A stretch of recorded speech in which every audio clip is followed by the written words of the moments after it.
Hello everyone, আসসালামু আলাইকুম। So Dhaka বিশ্ববিদ্যালয়ের রিটেন এবং এমসিকিউ একসাথে দেয় কিনা বা একসাথে দিলেও এমসিকিউ পার্ট কমপ্লিট করে রিটেন তুমি লিখতে পারবা কিনা, সো এমন কোশ্চেন অনেকে আমার কাছ থেকে জানতে চাও। দেখো, ঢাকা বিশ্ববিদ্যালয়ে যে প্রিভিয়াস ইয়ারের পরীক্ষা হয়েছে বা আমি নিজেও পরীক্ষা দিছি, আমাদের সময় যেটা হয়েছিল তোমার এমসিকিউ এবং রিটেন দুইটা পার্ট একসাথে দিয়ে দেয়। তার মানে এমসিকিউর ওএমআর এর সাথে সাথে তোমার রিটেন কোশ্চেনটাও দিয়ে দিবে। এখন তোমার কোশ্চেন হলো যে ভাইয়া, আমি যদি এমসিকিউটা 45 মিনিটের আগে আনসার করতে পারি তাহলে রিটেন লেখা শুরু করতে পারবো কিনা। ঠিক আছে, এই প্রশ্নটা অনেকে আমার কাছ থেকে জানতে চেয়েছো। তো দেখো, বিশেষ করে আমাদের সময় যেটা হয়েছে 45 মিনিটের আগে তুমি যদি এমসিকিউ পার্ট কমপ্লিট করতে পারো তাহলে তুমি রিটেন লেখা শুরু করে দিতে পারবা। ঠিক আছে, এক্ষেত্রে অবশ্যই তোমার যে টিচার গার্ডে থাকবে তার পারমিশন নিয়ে তুমি লিখতে পারবা। ঠিক আছে, তা আমরা অনেকে কি করি, এই ইন্টেনশন নিয়ে ক্লাসরুমে ঢুকি যে আমার অবশ্যই কি করতে হবে, টাইমের আগে এমসিকিউ কমপ্লিট করতে হবে, তারপর রিটেন লেখা শুরু করতে হবে। ভাই, তাড়াহুড়ো করার কোনো দরকার নাই। তুমি 45 মিনিট পাইতেছে এমসিকিউর জন্য, অবশ্যই পুরো টাইমটা তুমি এমসিকিউর জন্য দাও, কোনো প্রবলেম নাই। বাকি যে 45 মিনিটস আছে এই সময়ের মধ্যে তুমি রিটেনটা সুন্দর করে লিখতে পারবা। ঠিক আছে, আর এভাবে নিজেকে তৈরি করো। কিন্তু যদি কোশ্চেন সহজ হয় সেক্ষেত্রে তুমি অবশ্যই কি করতে পারবা, লিখতে পারবা। ঠিক আছে, সেক্ষেত্রে যদি তোমার টাইমের আগে কমপ্লিট হয়ে যায় এমসিকিউটা তাহলে তুমি টিচারের পারমিশন নিয়ে লিখতে পারবা। ঠিক আছে, এই কোশ্চেনটা অনেকে করে থাকো এবং অনেকে বলো ভাইয়া কাটমার্ক কেমন হতে পারে, কোশ্চেন কেমন হতে পারে। সো এই বিষয়ে নিয়ে একটু কথা বলি। দেখো, কোশ্চেন কেমন হতে পারে, কাটমার্ক কত হতে পারে, সেটা নিয়ে কোনো টেনশন করবে না। তোমার কাজ লাস্ট কয়েকটা দিন সঠিকভাবে পড়াশোনা করা, এতদিন যা পড়ছো সুন্দর করে রিভিশনটা যাতে দিতে পারো, এটা তোমার 1 নাম্বার টার্গেট নিতে হবে।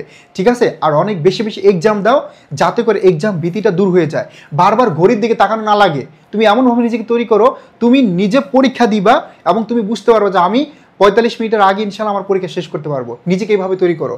রিটেনে তুমি 45 মিনিটের আগে রিটেনে শেষ করতে পারবা, নিজেকে এইভাবে তৈরি করতে পারো। পরীক্ষার হলে মন যদি এদিক সেদিক যায়, বারবার ঘড়ির দিকে তাকানো লাগে, তখন কিন্তু কনসেন্ট্রেশনটা ব্রেক হবে। ঠিক আছে, এই জন্য অবশ্যই নিজেকে এইভাবে তৈরি করো। পরীক্ষা দাও, পরীক্ষার মাধ্যমে ইনশাল্লাহ তুমি ইউজ টু হয়ে যাবে। ঠিক আছে, আর আরেকটা জিনিস মাথায় রাখবা, অনেক সময় তুমি ভয় পেতে পারো যে কোশ্চেন একটাও কমন পড়া নাই। ধরে নাও একটাও কমন পড়া নাই, তুমি কি করবা? তখন একটা ভয় কাজ করবে। বাট মনে রাখবা, কোশ্চেন কঠিন হোক সহজ হোক ডাজেন্ট ম্যাটার। তোমার টার্গেট থাকবে একটা, যে পরীক্ষার হলে ঢুকবো, ঢুকে আমি কি করবো, একদম মার্কেটিং থেকে শুরু করে বাংলা পর্যন্ত প্রত্যেকটা subject A to Z answer করবো সুন্দর করে। নেগেটিভ মার্কের জন্য যেটা তুমি পারতেছো না ওইটা বাদ দাও, কিন্তু তোমার টার্গেট থাকবে যে ফুল আনসার করবো। ঠিক আছে, এই মন মানসিকতা নিয়ে কি করতে হবে, পরীক্ষার হলে ঢুকতে হবে। তাহলে দেখবা যে পরীক্ষার হলের মধ্যে তোমার একটা কনফিডেন্স থাকবে। কারণ তোমার ভয় কিসের? তোমার প্রত্যেকটা সাবজেক্টের প্রত্যেকটা টপিকের বেসিক ক্লিয়ার। কোশ্চেন যত কঠিন হোক, ধরো একটাও হুবহু কমন পড়ে নাই, তারপর তোমার ভয় নাই, তুমি ইজিলি আনসার করতে পারবা। ঠিক আছে, ইজিলি আনসার করতে পারবা। জাস্ট তুমি যদি এই টার্গেটটা করো যে আমার মূল টার্গেট কি, প্রথম থেকে শেষ পর্যন্ত আনসার করা। ঠিক আছে, এই টার্গেটটা নিবা। ওকে, আর এই যে নেগেটিভ মার্ক বা কাটমার্ক কেমন হতে পারে, এই বিষয়গুলো সম্পূর্ণটা ডিপেন্ড করে প্রতিযোগিতা এবং কোশ্চেন প্যাটার্ন উপরে। এটা নিয়ে কোনো টেনশন নাই। আমরা যদি অ্যাভারেজ বা প্রিভিয়াস 4-5 বছর অ্যানালাইসিস করি, কাটমার্কটা কেমন হতে পারে 78 থেকে 84, এবং রিসেন্ট 3-4 বছরে তোমার কাটমার্ক একটু বেশি, 82+। ঠিক আছে, 82+ উইথ জিপিএ। ঠিক আছে, তার মানে এগুলো টেনশন নাই। শেষ কয়েকদিন একটু ভালো করে পড়ো, বেশি বেশি এক্সাম দাও। আর তোমাদের জন্য আমরা নিয়ে আসছি do or die exam batch. এখানে all in one online exam batch. এই ব্যাচে ভর্তি হলে তুমি কিন্তু DU, JU, RU, CU, GST, BUP অর্থাৎ প্রত্যেকটা ইউনিভার্সিটির জন্য তুমি কিন্তু পরীক্ষা দিতে পারবা। শেষ সময় পরীক্ষার কোনো বিকল্প নাই। তুমি এতদিন যা পড়ছো এটা কি করতে হবে, প্রমাণ করতে হবে যে তোমার কতটুকু বেসিক ক্লিয়ার আছে, কোন টপিকে ল্যাকিংস আছে। এটার জন্য অনেক বেশি এক্সাম দিতে হবে, টাইম মেনটেন করার জন্য বেশি বেশি এক্সাম দিতে হবে। ঠিক আছে, পাশাপাশি এক্সামের যে একটা ভীতি, এটা দূর করতে হলে তোমার এক্সাম দিতে হবে। প্রিপারেশন কতটুকু হইলো, কোন টপিক এখন ল্যাকিংস আছে সেটার জন্য এক্সাম দিতে হবে। যত বেশি এক্সাম দিবা তত বেশি তোমার কনফিডেন্স গ্রো হবে, ভুল ত্রুটির সংখ্যা তত কমে আসবে। ঠিক আছে, দ্রুত ভর্তি হয়ে যাও। এই সবগুলো ব্যাচের জন্য একসাথে ভর্তি হতে চাইলে তুমি মাত্র 1249 টাকা ভর্তি হতে পারবা। ঠিক আছে, ডিটেল জানতে এখনই কল করো এডুকেশন হেল্প নাম্বারে।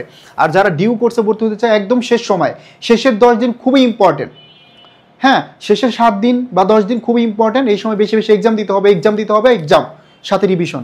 তারপর দেখো, যাদের টার্গেট রাজশাহী বিশ্ববিদ্যালয়, সো তাদের জন্য আমাদের আরইউ আইসো ব্যাচ।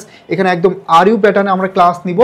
আর ইউ প্রিভিয়াস এর কোশ্চেন অ্যানালাইসিস করে আমরা ক্লাস সাজিয়েছি, ঠিক আছে? তো যাদের স্বপ্ন আছে রাজশাহী বিশ্ববিদ্যালয়ে, দ্রুত হচ্ছে পেজে নক দাও বিস্তারিত জানার জন্য, ঠিক আছে? তো সবার সাথে দেখা হবে ইনশাল্লাহ ক্যাম্পাসে। যে যেই স্বপ্ন নিয়ে, যে টার্গেট নিয়ে পড়াশোনা করতেছি, ইনশাল্লাহ প্রত্যেকের স্বপ্নগুলোই পূরণ হবে। দেখা হবে বিজয়ে।